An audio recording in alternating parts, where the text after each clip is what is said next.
하시다가 목이 좀 쉰 것 같은데요. 네, 안녕하세요. 저는 강희슬 집사입니다.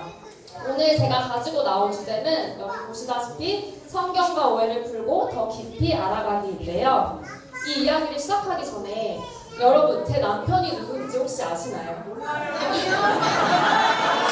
모르면 단점일 수 있는데 네, 바로 저기 앉아있는 배재범 집사가 저의 남편입니다.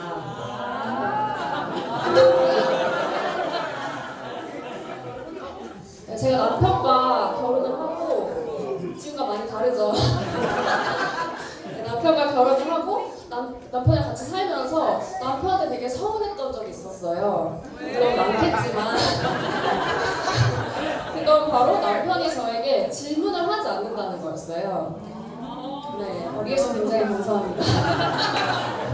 예를 들어서 제가 남편과 이제 저녁 식사를 하면서 나 오늘 좀 기분 안 좋은 일 있었어 라고 말을 해요. 그럼 여러분이 생각하시는 이상적인 남편의 반응은 무엇인가요? 네, 그죠? 왜? 무슨 일 있었어? 이렇게 물어봐 주면 되는데 남편은 가만히 저를 쳐다봅니다.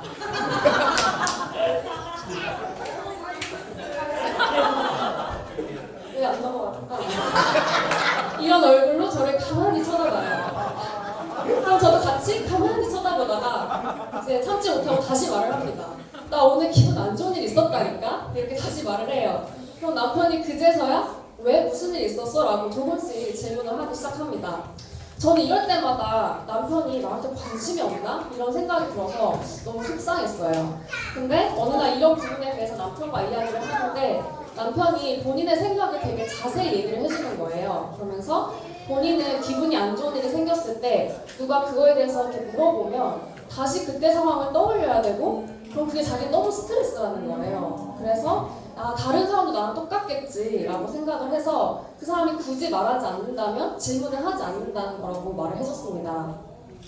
그래서 이제 그 말을 듣고 나니까 이제 남편을 좀 더 잘 이해하게 됐고 그 뒤로는 나한테 관심이 없나 이런 생각으로 서운해하지 않게 되었습니다. 우리가 누군가를 이해하기 위해서도 그 사람의 자라온 배경, 환경, 생각들을 잘 알아야 되는 것처럼 성경을 알기 위해서도 다방면의 노력이 필요합니다. 여러분 요나 이야기 잘 아시나요? 네, 요나 하면 보통 어떤 게 떠오르세요? 그렇죠. 네. 큰 물고기. 그리고 요나의 불순종. 또 요나가 뭐만 하면 차라리 죽겠다고 불평하는 굉장히 선지자답지 않은 뭔가 그런 모습? 이런 것들이 많이 떠오르는 것 같아요. 저도 요나를 하면 물고기가 얼마나 컸을까? 요나는 선지자인데 왜 저렇게 불순종하고 불만이 많았을까? 이런 생각들을 되게 많이 했던 것 같아요. 근데 최근에 제가 성경의 시대적 배경을 공부하면서 요나에 대한 새로운 사실들을 알게 되었는데요. 네, 접니다. 첫 번째로 그 당시 요나가 예언하던 내용입니다. 요나는 그 당시 이스라엘의 왕이었던 여로보암을 도와서 이스라엘의 번영과 부귀를 노래하던 선지자였습니다. 이와 반대로 아모스와 호세아는 이스라엘의 부패와 탐욕을 지적하면서 하나님의 심판이 임할 것이니 회개하라고 촉구하는 그런 선지자들이었습니다. 어떻게 보면 좀 반대 입장이었다고 할 수 있겠죠. 그리고 두 번째로는 그 당시 이스라엘과 아수르의 관계입니다. 열왕기하 14장 25절에 보면 여로보암이 이스라엘 영토를 회복하여 하맛 아기에서부터 아라바 바다까지 하였으니 라는 말씀이 나와요. 여기서 알 수 있듯이 당시 이스라엘은 이전에 아수르에게 빼앗겼던 땅들을 다시 되찾고 점점 세력을 확장하고 있는 상황이었습니다. 당시 아수르는 강대국이었고 그 옆에 붙어 있었던 이스라엘은 오랜 시간 동안 아수르의 침략과 괴롭힘을 당했기 때문에 아수르라는 나라에 대해서 정말 감정이 좋지 않은 상태였어요. 그리고 세 번째로 니느웨의 당시 상황입니다. 니느웨는 아수르의 수도인데요. 그 당시 내란, 그리고 타국의 침략, 국가적 전염병 등으로 인해서 니느웨는 점점 피폐해져 가고 있었습니다. 그리고 이러한 상황은 아수르의 세력이 약해짐으로 인해서 반대로 이스라엘의 상황은 좋아질 수 있는 이스라엘에게는 아주 절호의 기회였습니다. 그리고 당시 니느웨는 영적으로도 굉장히 타락한 상태였기 때문에 그 도시와 나라가 망해도 이상하지 않을 그런 상황이었습니다. 이 배경들을 가지고 요나서를 다시 보면 요나의 입장에서 하나님의 명령이 어떤 의미였을지 좀 더 뚜렷해집니다. 쉬운 예로 우리나라가 요즘 일본에 대항해서 어떤 운동을 하고 있죠? 네, 노 재팬 운동을 하고 있죠.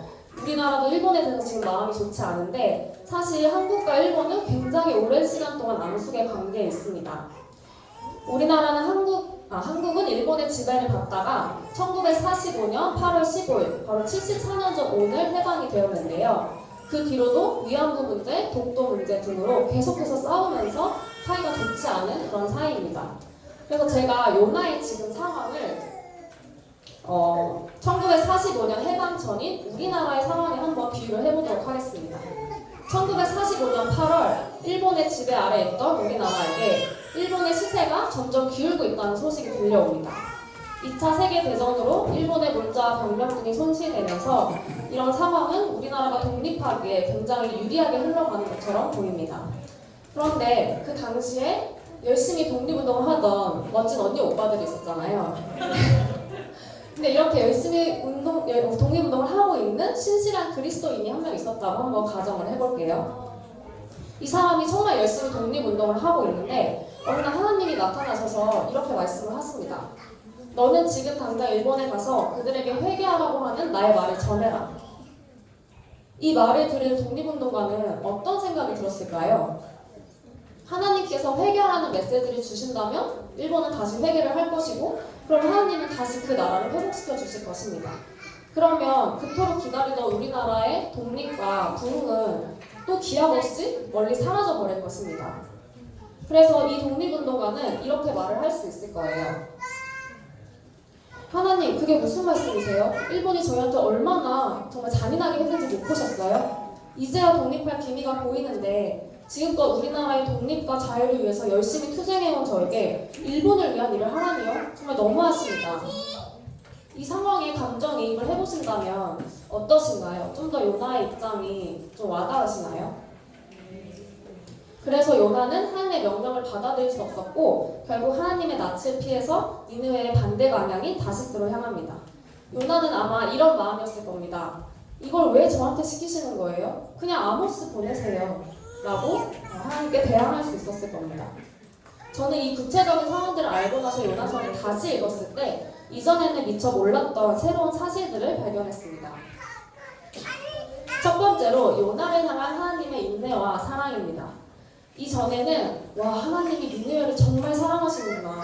저렇게 악독하고 영적으로 타락을 했는데도 어떻게든 요나를 보내서 어떻게든 그곳을 회복시키려고 하는 하나님의 사랑이 정말 대단하다라고 생각을 했었습니다. 그런데 위의 상황들을 알고 요나의 마음을 더 깊이 알게 되면서 언제나 하나님께서 니느웨로 요나를 보내신 것은 정말 니느웨를 위함도 있지만 요나를 위함이 더 컸을 거라는 생각이 들었습니다. 요나는 자신의 생각, 감정, 주장, 완고함으로 가득 차 있었습니다. 하나님 앞에서 그의 완고함을 꺾을 수 없었고 결국 그는 풍랑을 만나 바다에 빠지게 됩니다. 하나님의 목적이 온전히 니느웨의 회복이었다면 요나서는 요나가 바다에 빠진 1장 16절에서 끝나도 됐을 겁니다. 이 말씀을 같이 읽어볼까요? 여호와께서 이미 큰 물고기를 예비하사. 네. 하지만 이 말씀에서 아실 수 있듯이 하나님께서는 요나가 기도하기도 전에 이미 큰 물고기를 예비하셨습니다. 하나님께서는 다시 한번 요나에게 기회를 주시고 요나가 니느웨로 향하도록 하십니다. 하나님은 요나의 완고함을 다루기 원하셨고 계속되는 요나의 불평과 불순종에도 계속해서 기회를 주시면서 기다려주십니다. 저는 이 부분에서 요나를 향한 하나님의 크신 사랑을 새롭게 발견했습니다. 두 번째로 내 안에 있는 니느웨입니다. 예전에는 그저 한 선지자의 불순종 정도라며 여겼던 이 이야기가 내 안에도 죽어도 순종하고 싶지 않은 어떤 부분이 있다는 사실을 발견하게 했습니다. 나를 너무나 괴롭혔던 원수 같은 사람에게 하나님의 사랑을 보여주기 원하셨던 그 음성에 저는 요나와 똑같이 반응했습니다. 하나님, 그 사람이 저한테 어떻게 했는지 못 보셨어요? 왜 꼭 저여야만 해요? 그 사람은 그 사람 곁에 있는 다른 사람이 그 사람에게 하나님의 사랑을 보여주면 되지 않나요? 라고 굉장히 저항을 했습니다. 그런데 이 요나서를 더 분명하게 이해하고 나서는 그것이 그 사람을 위한 일이 아니라 정말 나를 위한 하나님의 사랑이었고 내 안에 완고함이 다려져야 함을 깨닫게 되었습니다. 이 외에도 새롭게 발견하고 깨달은 것들이 많지만 저에게 주어진 시간에 한계가 있기 때문에 여기까지만 소개를 드리고요. 네, 지금부터는 삐져있는 저의 모습입니다. 이거 완고한 저의 모습이고요. 네, 이제부터는 성경을 더 깊이 이해할 수 있는 방법인데요. 제가 그냥 발견한 것들을 소개해 드리려고 합니다. 첫 번째로 다 아시겠지만 목사님의 설교입니다. 네, 저희가 이 교회를 다니기 전에도 굉장히 한국에서 크고 유명한 교회를 다녔어요. 그리고 결혼을 하고 새로운 교회를 찾으면서도 수원에 정말 유명한 교회들을 많이 다녀봤거든요. 근데 저희가 이 교회를 다니기로 선택했던 첫 번째 이유는 목사님의 설교였습니다. 목사님의 설교에는 감동이죠. 네. 네, 목사님의 설교에는 은혜와 복음이 매주 있었고요. 또 히브리어, 헬라어 원어의 의미도 설명해 주시면서 오랜 시간 성경을 묵상해서 얻으신 지혜들을 나누어 주십니다. 또한 특별히 아이들과 함께하는 예배이기 때문에 더 이해하기 쉽게 설명해 주십니다. 그래서 저희가 매주 설교에만 잘 집중을 해도 우리의 성경 이해도는 날로 높아질 것이라고 믿습니다. 두 번째로는 헬라어 강의인데요. 로마서 1장 7절 앞부분을 같이 읽어볼게요. 로마에서 하나님의 사랑하심을 받고 성도로 부르심을 받은 모든 자에게. 오늘 오전에도 목사님께서 오후에도 해주셨던 말씀인데요.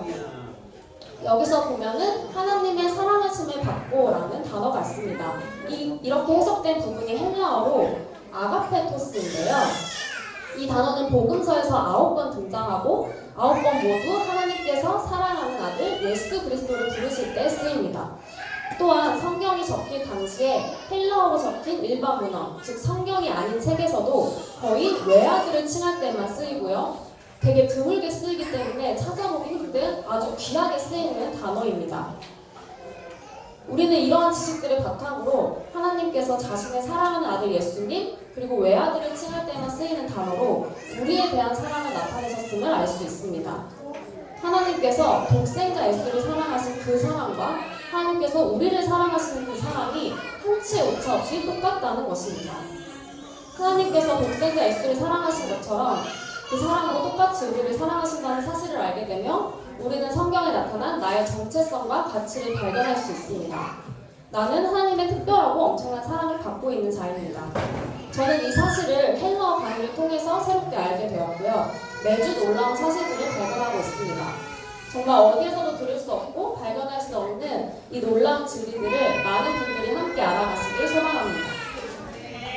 세 번째로 제가 성경을 더 알고 싶어서 찾아보다가 발견한 책인데요. 만화로 되어 있는 만화 성경 역사 속의 고대 제국이라는 책이에요. 이 책은 만화로 되어 있고 쉽게 설명되어 있기 때문에 특히 어린아이들에게도 추천을 하고 저도 읽고 굉장히 좋았기 때문에 또 어른분들 중에 좀 성경을 전체적으로 가장 기본적인 배경들을 알고 싶다 하시는 분들이 쭉 읽기에 굉장히 좋은 책으로 추천을 드립니다.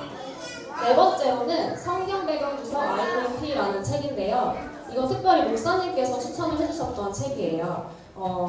보다 구체적이고 깊은 내용들이 담겨있고 성경을 읽다가 해당하는 부분의 역사적, 문화적 배경들이 궁금할 때 바로바로 찾아보시기에 굉장히 좋습니다.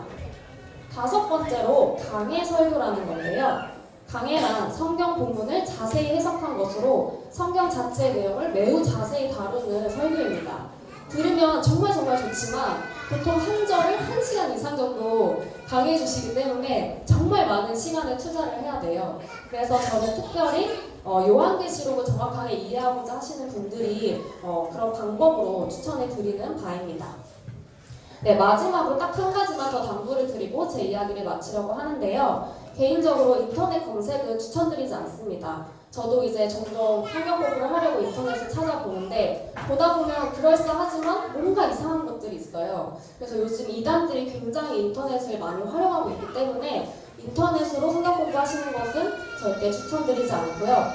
성경을 읽다가 궁금한 점이 생기셨을 때는 앞서 소개해드린 이런 책들을 보시거나 또 저희가 신뢰할 수 있는 우리 주변에 계신 셀장님들, 목사님, 사모님께 질문하시는 것을 추천드립니다. 저의 이야기가 여러분들이 성경을 더 잘 이해하시고 또 하나님을 더 깊게 알게 되시는 데 도움이 되었기를 바라며 이상 발표를 마치도록 하겠습니다.